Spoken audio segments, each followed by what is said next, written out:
Right. Hey, good morning. It's Thursday. Weeks fly by these days, right? And so I'm going to work about half a day. I'm going to jump on an airplane. I'm going to meet my oldest in Atlanta. We're going to take off to Munich for a quick weekend getaway. Just celebrating Oktoberfest and just doing it German style, right? So looking forward to that. Just good time with my boy, and can't wait to just hang out. So greatly looking forward to that. So anyway, let's jump into some truth today. You guys ready? We are in Luke chapter 8. We're going to finish up this chapter today. And man, it's a great story that we see unfold. I want to kind of remind you of what had taken place to get us to this place. So Jesus has he was teaching some parables. Now we're probably midway, maybe a little more than midway through his ministry here on the earth. He's appointed his apostles. He has disciples as well. So there's going to be somewhere around 70 total, like disciples, in the sense of those he sent out two by two. There's also some women. We saw him mention those in the collective at the beginning of chapter 8. And so then we've seen him run out of his own hometown, Nazareth. We've seen him walk into synagogues up in Capernaum. We saw lots of healings. We saw lots of teachings, the Sermon on the Mount. We saw a lot of interaction with the Pharisees. They've made their decision. They are not for Jesus. And so we've seen all of those things take place. He has spoken about the parables and said, hey, from now on, man, I'm just going to, those who don't want to hear, I'm going to make it so they don't hear, right? Those that want to hear, ask questions, I'll explain. And so that's where we are. So he had this string of 10 parables he did in a row in a boat, looking to people on the seashore because people were pressing into him at this point. It's hard for him to go anywhere without a crowd. Even when he raised the widow's woman, our son, at Nain, as his entourage is going through the gate, the funeral's coming out, and there's a holy collision, so to speak, and he brings life and resurrection to that boy. So here the crowds have pressed in now. They're coming from everywhere. And so he's in a boat teaching. He steps off the boat, goes, takes care of a few things, probably teaches the disciples who ask him privately, hey, what was that parable about the sower?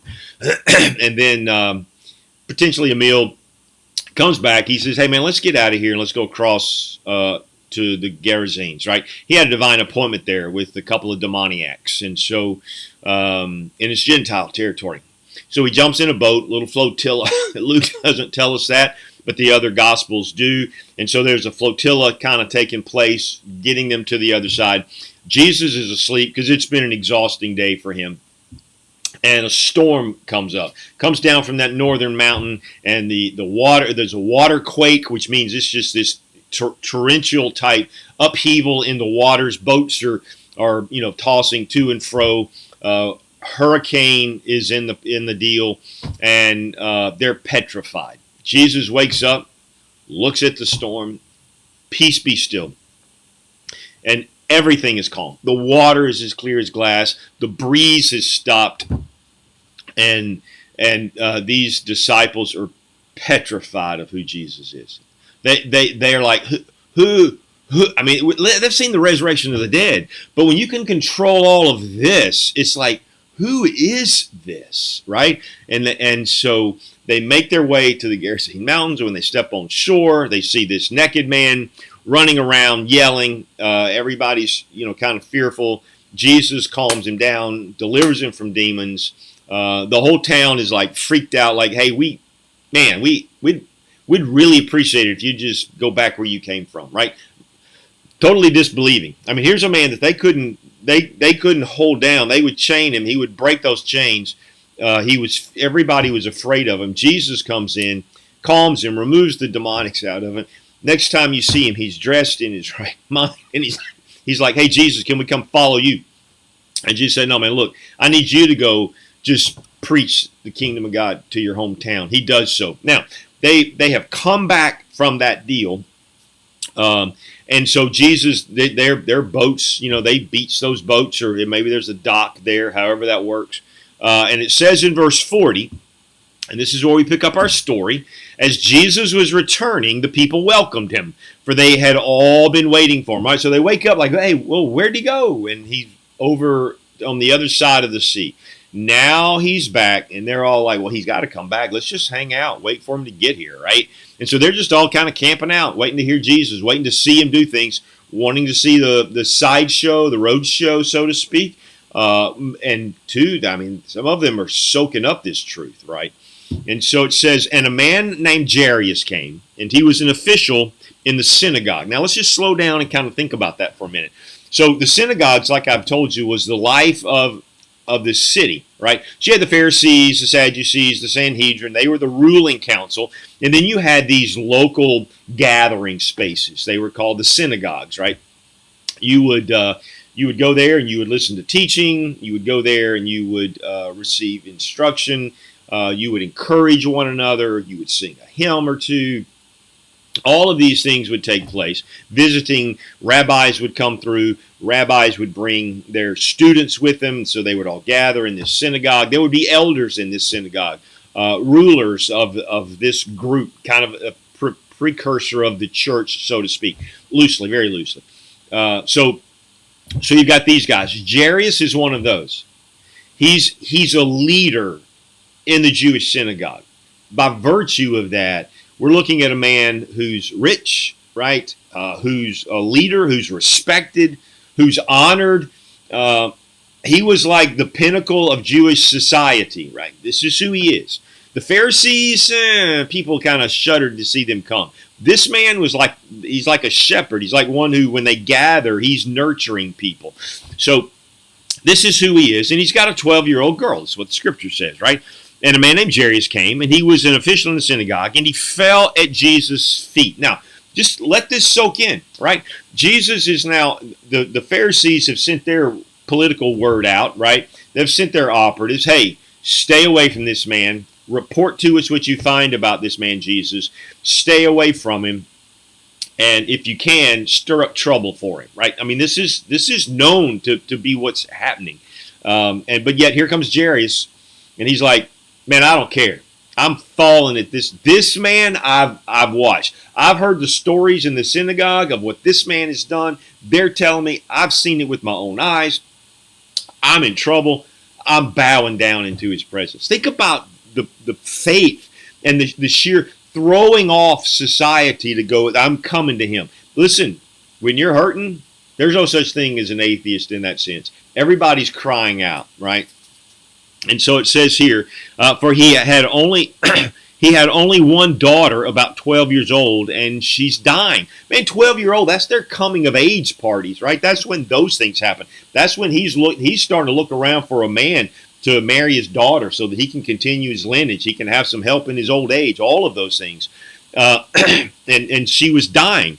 But as he went, the crowds were pressing against him. Now, so he's trying to get to Jesus, right? He falls at his feet. And then Luke kind of interrupts the story and says, but the crowds are pressing in against him. Now, here's what I want us to understand. Look, Jesus sees individuals, right? I mean, he's walking. Crowds are everywhere. Yet, and apparently the crowd, too, is a little loose. Maybe the apostles are like his secret service, and so they're keeping people, at bay, and they're making sure that, he's secure and whatever, because they know death threats are everywhere. But Jairus comes up, ruler of the synagogue, people part, for him to get, he comes right up to Jesus, falls before him, and is going to explain his situation, right? I've got a daughter. She's only 12 years old. So Jesus is available to everyone, right? Rich, we're going to see he's available to the poor. He's available to the leper, right? Jesus is available to children and old people, men and women. You see him everywhere doing this. Rich and poor, powerful and low, Jew, Gentile, clean, unclean, right? It didn't matter to him. He was approachable.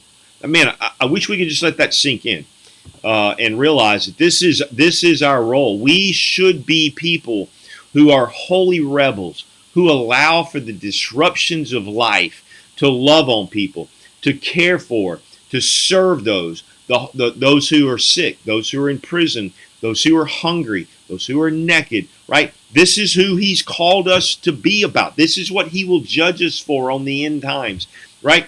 When they say, he said, hey man, I was hungry and you fed me. I was naked and you clothed me. They're like, when did we do that? He said, when you did it to the least of these, right? This is how he measures. It's not our activity. It's the heart that transforms us into that. We become love machines. We become people of grace, right? We become grace agents. We become holy rebels at loose. Jesus is modeling that. He's not a respecter of persons.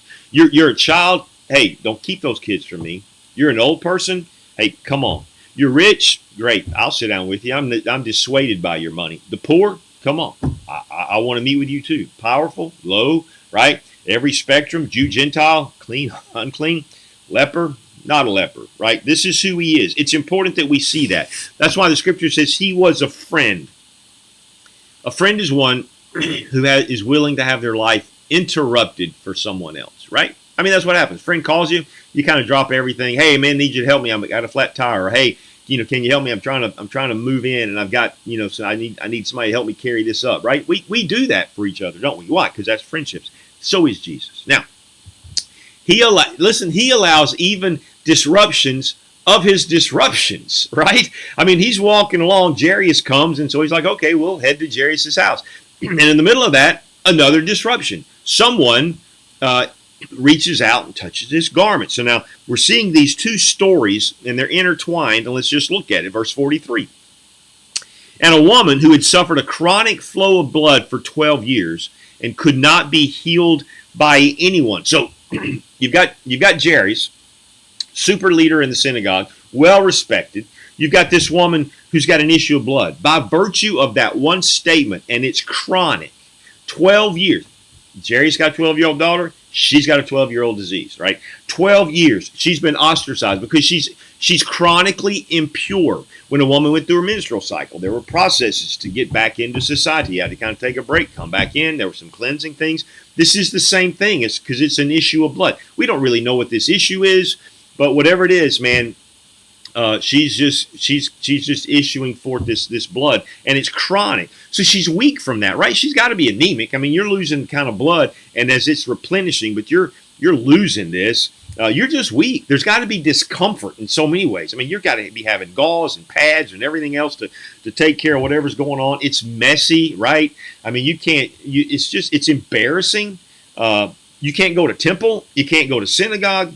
You're lonely. Your husband and your kids can't be with you. Listen, this is it. Doctors had even given up. Experiment after experiment. Mark says it like this in chapter 5 when he's talking of this story. She tried everything. Every quack doctor out there, every legit doctor out there, every herb, every pharmaceutical that they may have manufactured, all of that she's tried. And it says, and Mark says, and she's only gotten worse. It's a desperate woman. Both of them desperate for two different reasons, but they're desperate. And so it says, coming up behind him, verse 44, and touched the fringe of his cloak, and immediately her bleeding stopped, right? So she's just thinking, man, if I can just get to Jesus, right? Listen, hey, Jesus is always the one doing the touching. And here the woman's like, man, well, won't it work both ways? If I touch him, won't it be the same thing? It's got to be. Whatever's going on. When he touches you, you're whole. So if I could just touch him, maybe I'll be whole, right? And so she's desperate. And she's thinking, I'm just going to slide through this crowd. She knows she's unclean. She's not hollering I'm unclean. She's just going to slide through that crowd. And she's going to look for the fringe, which was kind of a rabbinical type deal that he would have been wearing. Now the Pharisees, it would have been obvious because they wear the blue and all the things that go on. But here's Jesus, and he's doing this. And Mark says, she says, if I could just touch the hem of his garment, I will be made well. Now, Mark chapter 5 says that as soon as she touched him, it says she was healed, that she knew that, right? That she knew that she had been healed. When she touched him, whatever happened, she knew, bam, I'm whole. This isn't some sort of slow healing. This isn't some partial healing. This isn't that she got some sort of spiritual pharmaceutical that would soon make her well. This was instantaneous. Her 12-year plight gone. And it says this.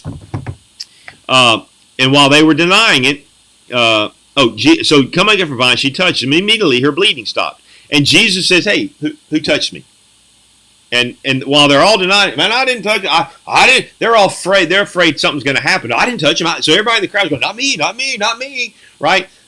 And the disciples are going, "Look, it's a pretty big crowd here, Jesus. I don't know if you've been paying attention, but they're like everywhere. Everybody's been touching you. What do you mean somebody touched you, right?" And so it says, while they were denying it, Peter said, "Master, the people are crowding and pressing in on you." Verse 46, he said, Yeah. I know, but someone touched me, for I was aware that power had left me. Man, can you imagine? Everybody's pressing in. Somebody's got this faith to believe. Listen, he heals with faith. He heals without faith. Healing is not a faith issue. It is a piece of it. It is a component of it, but not always, right? That dead man in that cemetery, or on the way to the cemetery, the son of the widow, neither one believed that anything was going to happen. There was no faith that day, man. They're wailing and weeping, and they're going to bury him, and God decides he's going to do something. Now, it says, verse 46, but Jesus said, "Someone did touch me, for I'm aware that power has gone out from me." Man, crazy, right? Power, the power to heal, right? And so it says this. Now, when the woman saw that she had not escaped notice, right? Everybody's hollering, "Not me, not me." She's kind of like, "Well, it's kind of me," right? She comes trembling and fell down before him. She's like, "I got to say." So she falls down, trembling before him, and admitted in the presence of all the people the reason why at this point, they're all like, "What? You're unclean. You come in the middle of this stuff?" And how she had been immediately healed. And he said to her, "Daughter, your faith has made you well. Go in peace." He just affirmed, like the thief on the cross, "Today you'll be with me in paradise." That's exactly the inference here. Today, daughter, your faith has made you whole. Not just physical healing, spiritual healing. Listen, you and me, we're going to always be at peace, baby. You're in good hands, right? Go home. Enjoy your life. I'll see you in the next one, right? This is the statement that's coming out of his mouth. Now, in the middle of this, so in the middle of the disruption of Jesus, he's mindful of something that's happening on the side, because Jairus is getting news that his child has now died. Leave him alone, right? Verse 49, and while he was still speaking, someone came from the house of the synagogue official saying, "Your daughter has died. Don't trouble the teacher anymore." Jesus hears this. Man, just think about what's going on in his brain, that he sees everything. Jesus sees this and says, "Hey, don't be afraid any longer. Only believe, and she'll be made well." I almost picture, "Hey, look at me. Listen, I know what everybody's saying around me. Look, no, keep your eyes right here. Listen, I know what they just said, and I know I know they're pulling you away. They got your hand right now, and they're pulling you away from me. Listen to me. Only believe," right? Man, that's powerful. We're going to have to come back to this story because I'm out of time, and we'll see what God did. You can read ahead if you want to. Lord bless you. Have a great one. Lord willing, I'll see you Monday morning.